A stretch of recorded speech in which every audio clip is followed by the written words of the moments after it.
গেছে, কারণ এখানে প্রত্যেক বাড়ি থেকে যদি একজন করে আসতো তাহলে কিন্তু মেন রোডে চলে যেত। আমি চাই আপনারা সবাই নিজেরাই ওয়াজ মাহফিলে আসেন, বাচ্চাদের সঙ্গে নিয়ে আসেন, এসে ওয়াজ মাহফিল কোরআন হাদিসের কথা শুনে। আর যদি এই জায়গায় যদি একটা গান বাজনা হতো আমার তো মনে হয় কিন্তু দেখাতে হতো।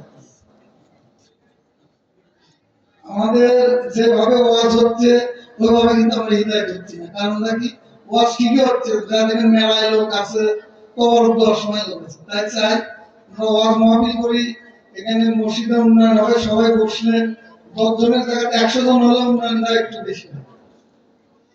তাই আমরা চাই সবাই ওয়াজ মাহফিলে আসবেন, নবী রাসূলের কথা শুনবেন এবং আল্লাহর ঘর মসজিদের জন্য আপনারা সবাই দান করবেন।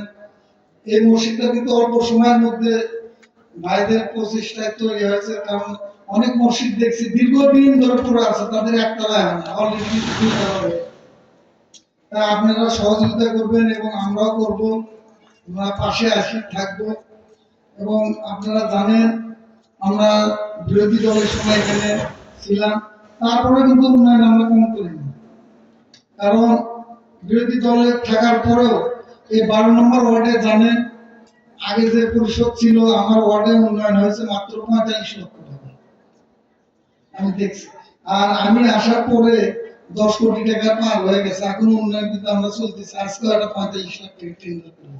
আপনারা দোয়া করবেন আপনাদের যাতে সেবা করতে পারি, এবং আমাদের পরিষদকেও দোয়া করবেন, দেশ নেত্রী বেগম খালেদা জিয়াকে দোয়া করবেন তিনি যেন সুস্থ হন, এবং তারেক রহমানের জন্য দোয়া করবেন। সবার কাছে আমি দোয়া চাই। এখানে আমার কথা বলা এখানে শেষ করছি। আসসালামু আলাইকুম ওয়া রাহমাতুল্লাহি ওয়া বারাকাতুহু। ধন্যবাদ মহানগর ওয়ার্ডের সম্মানিত কাউন্সিলর জনাব এনামুল হক সুমন ভাইকে ওনার মূল্যবান বক্তব্য রাখবার জন্য।